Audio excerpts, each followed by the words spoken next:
ఎవరు నాయనా నీవు? ఎందుకింత ఆవేదన పడుతున్నావు?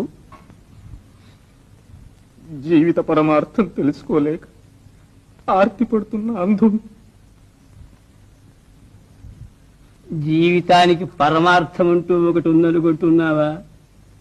లేదా స్వామి, వేద వేదాంగాల నెరిగిన మహర్షులు, దేశ దేశాలు జయించిన చక్రవర్తులు, పేద సాద అంతా పుట్టి పెరిగి మరణిస్తున్నారు. వీరంతా మరణించిన తర్వాత ఏమవుతున్నారు స్వామి? పిచ్చివాడా, లోకమంతా ఈ శరీరంతో జీవించి సుఖించాలని తాపత్రయపడుతుంటే మరణించిన తర్వాత ఏమవుతారనే విచారం నీకెందుకు? ఆ విచారం వదులుకో.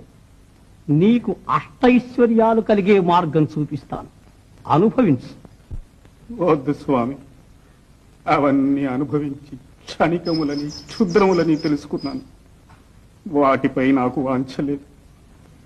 నన్ను బాధిస్తున్న ప్రశ్న ఒక్కటి, మనం ఎక్కడి నుంచి పుడుతున్నాం, ఎక్కడికి పోతున్నాం? ఈ సందేహం నివారించండి. ఈ రహస్యం తెలుసుకోవటానికి దేవతలకే సాధ్యం కాలేదే మానవులకు సాధ్యమవుతుందా? మీ వంటి మహానుభావులే సాధ్యం కాదంటే మాకు దిక్కెవ్వరు స్వామి. మేము ఈ దుఃఖభాజనమైన సంసారంలో కృషించి జనన మరణ ప్రవాహంలో కొట్టుకుపోవలసిందేనా? మానవుడికి తరుణోపాయం లేదా స్వామి? లేకే నాయనా, ఉంది. ఈ శరీరం విద్యా విద్యలు రెంటితోనూ పుట్టింది. సంసార యాత్రకు మోక్షయాత్రకు ఇదే సాధనం.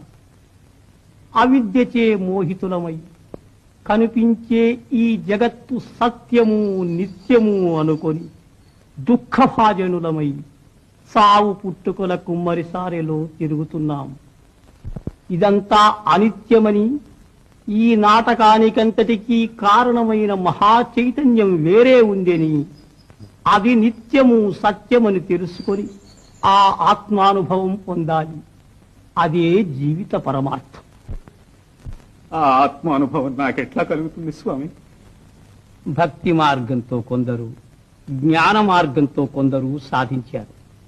కానీ జీవన్ముక్తికి రాజయోగమే సులభోపాయమని పెద్దల మతం. రాజయోగం నాకెవరు ఉపదేశిస్తారు స్వామి? ఆ సమయం వచ్చినప్పుడు పరమాత్మే సద్గురువై వచ్చి ఉపదేశిస్తాడు.